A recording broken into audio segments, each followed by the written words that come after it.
My friend just came up here to the top deck. With her, she has a guide. You know, this trip is done in English only, but she's coming around. The Circle Line publishes this cruise guidebook. It sells for $5, and it's in 6 different languages. It's German, Spanish, French, Italian, Portuguese, and of course English. And this guidebook basically follows our trip.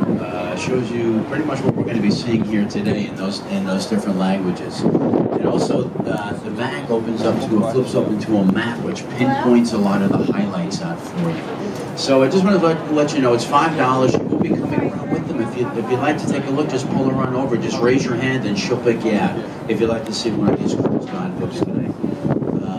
And real quick, just a couple of safety issues, if I may, as far as life jackets go.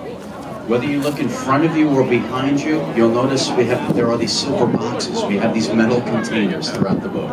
Inside these metal containers, that is where you will find our life jackets. And with these life jackets, they are light in weight. They slip over your south side of what is Pier 86. The aircraft carrier is the Intrepid. That's the USS Intrepid. She's a big fighting ship. She served during World War II and Vietnam. But she's a museum in New York City now, a Sea, Air, and Space Museum. It's been here since 1982.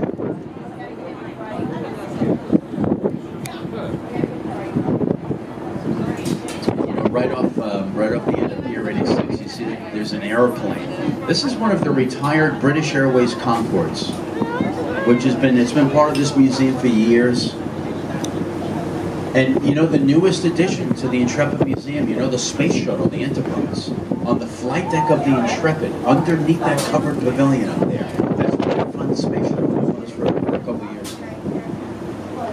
Now we're going to turn here in a second, but before we do, there's a submarine part of the museum. There's that British Airways Concourse at the tail end.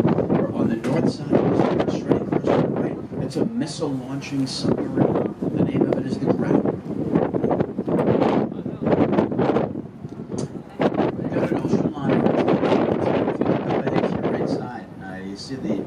Colored smokestack that we're open to. You're looking at the deep piers of the passenger ship terminal. This is one of 3 locations where the ocean liners will when they visit New York City. Hey, as we turn here, I know it's a great day, but if you're about 7 miles up the Hudson River to your right side, you see that bridge off in the distance? There's the Georgia side, looking at the aircraft carrier Intrepid.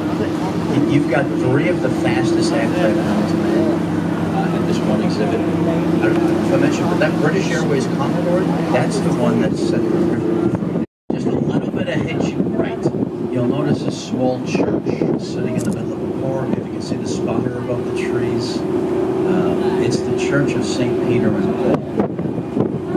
And if you've ever seen, it's an abbreviation, SOHO, and it stands for South of Houston Street. When you're in Soho, technically, you're just south of Houston Street. But yeah, that's sort of perfect. There's a tremendous communication antenna on top of this building. But you can see the very tip of this antenna. There's a stainless steel spire up there, because it's blinking this morning. When this spire was installed, you know, going back last year, at that point, this building, it reached the total number of feet at 1,776 feet. That's the height of this frame. If it's okay with you, when we come back up to Hudson River later on, I'm going to cover more on the rebuilding. We'll talk more about the future plans for this 16-acre site when we come back up. There's cargo when board ferries across over to Manhattan. You know, you can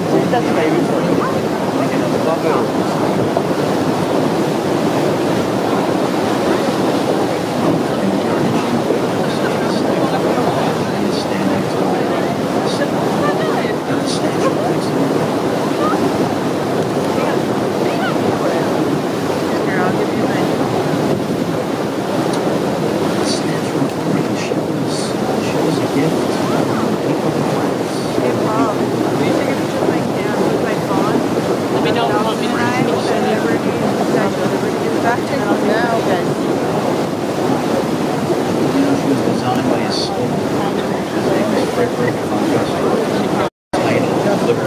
128 years old. She was officially unveiled October the 28th in 1886. So yeah, she's 128. And you'll notice that she cradles that tablet in her left arm or left hand, inscribed.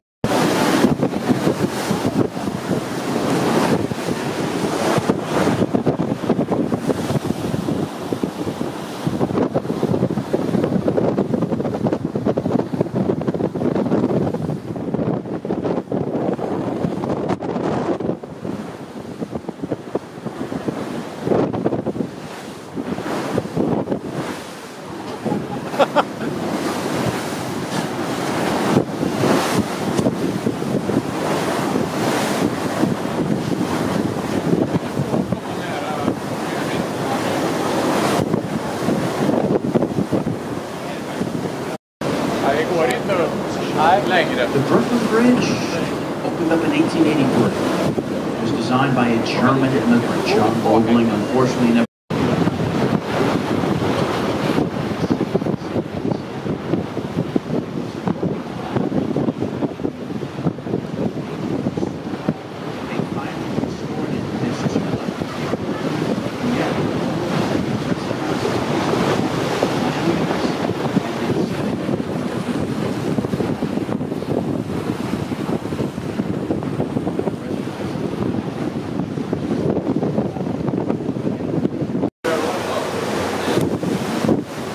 Manhattan is an extension from the original line. Great example of it right here with Metairie Park City. Hey, before you read it, they're taking this, there's this old elevated rail here on the west side. Really hadn't been used in years, but they're creating it. It's a really unique elevated park. And the name of the park is the High Line. And it kind of runs through 3 neighborhoods. Like it begins on your right side, this neighborhood known as the Meatpacking District. Kind of starts south of 14th Street, and it runs north, it runs right through Chelsea. As a matter of fact, this is where you can get a glimpse of it. Up ahead to your right, before the boat marina, there's like an opening up. You're looking through these buildings, and you're looking up to what is 10th Avenue. And if you can see what looks like a highway with trees on it, that's the High Line Park. It is definitely well domesticated. Kind of zigzags through these neighborhoods. And there's that golf driving range once again, which is open until midnight every night. And right next to it, there's a microbrewery. Make their own beer. You can sit outside if you like it cold. Do you know, right behind that golf driving range, there's a smoke glass building. Architect Frank Gehry, that's his first Manhattan design. It's an office building. That's the Interactive Corporation. And then right next to it, you see this, right behind this pier, this green glass building, kind of mosaic style. This is an apartment building. It's been open about 3 years. The architect's name is Jean Nobel. This building is also designed where you can look out, but people cannot see in. There are 2 levels of angled, reflective, shaded, tinted windows. That works great during the day, but at night when the lights are on, you can look right through the whole thing. Not that I've done that, but that's what I've heard. I wanted to answer a question. I think this is a good example of it. If you want to take a look up ahead to your right, there's a huge older warehouse building on the waterfront. It's a big brick building. It takes up a full city block. It's the Starrett Lehigh building. But take a look up top this building. You'll know it. I'm sure you've seen it throughout the boat ride or walking around the city. This building there are these big tanks up here. This one has like 5 or 6 of them. And bottom line is they're water tanks. It's the water supply for our buildings. They say it becomes difficult, like to pump water above any story higher than 6. So they pump water electrically up to these tanks. And then it's a gravity force pressure system on the way down. Every tall building has at least 1 water tank. Like the newer buildings, they got them too. A good example of it, over your right shoulder, there's an apartment building under construction. You got that crane up there. That big square, they're actually building around a water tank. They cover them up, the newer buildings. They hide them. They sort of build around them. But if your building is over 6 stories, you will find a water tank. Although, the water tank up top of my building in Brooklyn is filled with martinis. I'm very lucky. My rent is out of control, but I'm very lucky. That Starrett Lehigh building, I want to say like 4 stories down. I don't know if you saw some flashing lights, but it's now a fashion entertainment building. Designer Tommy Hilfiger, he's got his studios in there. Martha Stewart as well.